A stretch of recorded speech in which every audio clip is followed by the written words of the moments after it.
अधिकारियों की नाक के नीचे अंचल में बड़े पैमाने पर अवैध रेत, मुरुम और चल रहे ईंट भट्ठे।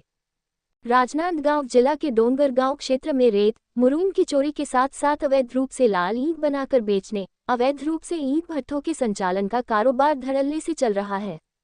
साथ ही लाल ईंटों को पकाने के लिए रोड किनारे और आसपास के जंगलों से पेड़ों की अवैध कटाई भी की जा रही है। दिलचस्प बात यह है कि ऐसे ईंट भट्ठों के संचालकों पर चेहरा देखकर कार्यवाही की जा रही है। जिनसे बात बन रही है, उन्हें खुली छूट दे दी गई है। आपको बता दें कि रोड किनारे लगे ईंट भट्ठों से निकलने वाले धुएं, डस्ट प्रदूषण से ग्रामीण जन एवं राहगीर काफी ज्यादा परेशान हो रहे हैं।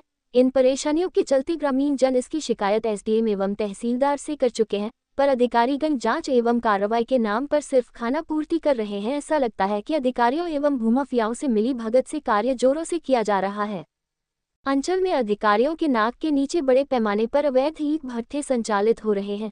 इसके साथ ही ईंटों को पकाने के लिए कुआं प्रजाति की लकड़ी किसानों से लेकर साथ में जंगल की कटाई भी लगातार किए जा रहे हैं।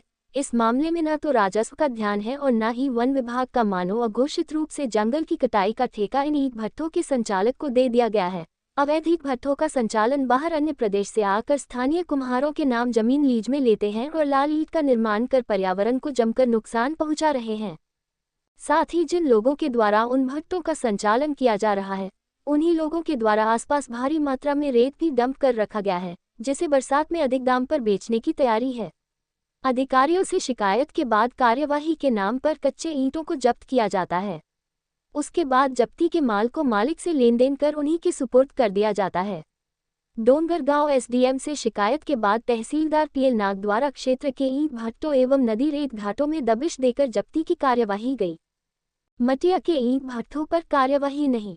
बताया जाता है कि तहसीलदार द्वारा डोंगरगांव से दूरस्थ क्षेत्रों में संचालित ईंट भट्ठों का पता लगाकर जब्ती की कार्यवाही भी कर दी गई, लेकिन महज 2 किमी की दूरी पर मटिया में मुक्तिधाम के पास संचालित अवैध ईंट भट्ठे पर न तो तहसीलदार की नजर पड़ी और न ही किसी अन्य अधिकारी की।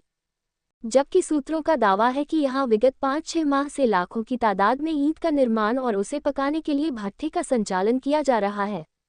सूत्रों से पता चला है कि इस अवैध कार्य में भी सत्ता पक्ष के कुछ लोग शामिल हैं, जिनके कारण एसडीएम और तहसीलदार द्वारा उन पर कार्यवाही करने की हिम्मत नहीं जुटाई जा रही है।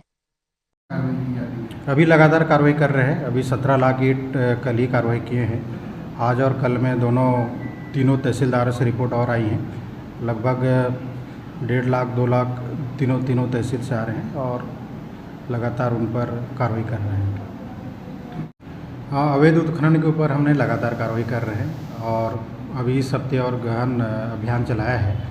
प्रत्येक गांव में जितने भी ईंट भट्टे हैं, रेत के डंप हैं, उनको हम पटवारी से प्रमाण पत्र लेकर और सभी को जब्तीनामा कर रहे हैं। यदि ऐसा कहीं पर भी है तो उसके लिए हम बाकायदा जो फील्ड के जितने लोग हैं, तहसीलदार, नायब तहसीलदार, पटवारी, आरआई से प्रमाण पत्र ले रहे हैं कि ऐसा जहाँ भी है तो उसको कार्रवाई करें और नहीं है तो लिख कर दें कि हमारे यहाँ कोई भी अवैध कार्य नहीं हो रहा है। मुरुम माफिया और रेत माफिया लोग जो रात में चला रहे, दिन में भी चला रहे, कुछ बेधड़क, वो साफ कह रहे हैं कि हम तहसीलदार एसडीएम को मैनेज करके चला रहे हैं, हमारा कुछ नहीं बिगाड़ सकता। ये आरोप बिल्कुल गलत है, क्योंकि सबसे ज़्यादा कार्रवाई हमारे अनुभाग में हो रही है। लगातार कार्रवाई